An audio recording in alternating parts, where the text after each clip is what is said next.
कधीच नाही चुकणार तुमचे फेवरेट टीव्ही शोज झी5 सोबत, तेही एकदम फ्री।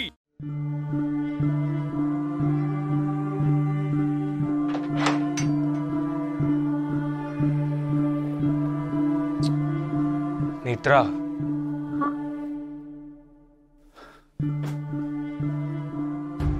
तू ऐकत का नाहीयेस ग माझं? तुला सांगितलं होतं ना ही सगळी कामं तू नाही करायचीस म्हणून। ठेवते तू फक्त एक काम करायचंस, आराम करायचा। तुला जे हवं नको ते सगळं मला सांगायचं। बाळाचा बाबा ती गोष्ट घेऊन पुढच्या 10 सेकंदात तुझ्या समोर हजर असेल। बाळाचे बाबा ही सगळी कामं करणार तर मग बाबांची कामं कोण करणार? ते तो करेल मॅनेज, पण आधी आपलं बाळ। हे बरं नेत्रा, ऐक काय? या ना तुझ्या गोळ्या आहेत।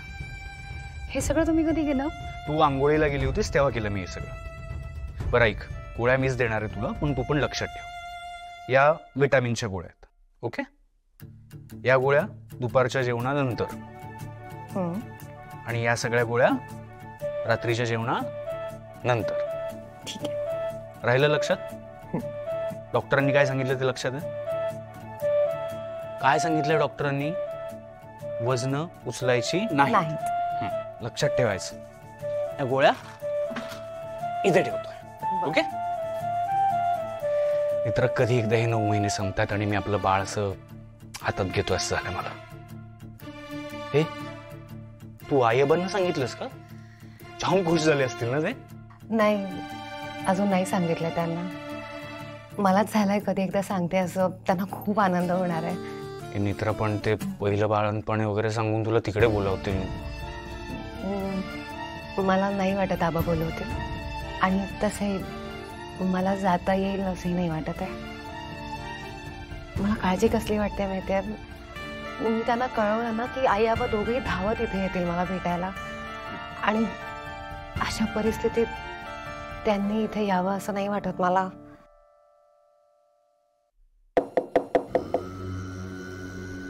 मी बघतो था।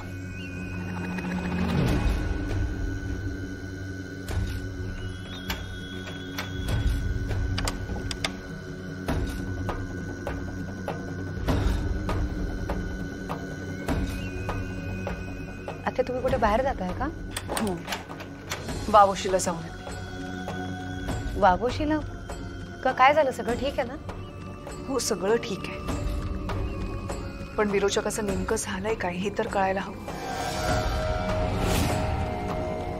म्हणजे विरोचकाचा जर वध झाला नसेल तर ह्याचा अर्थ ती अस्थिकट्यार जागृतच झाली नव्हती, आणि जर वध झालाय तर मग ती अस्थिकट्यार कुठे आहे?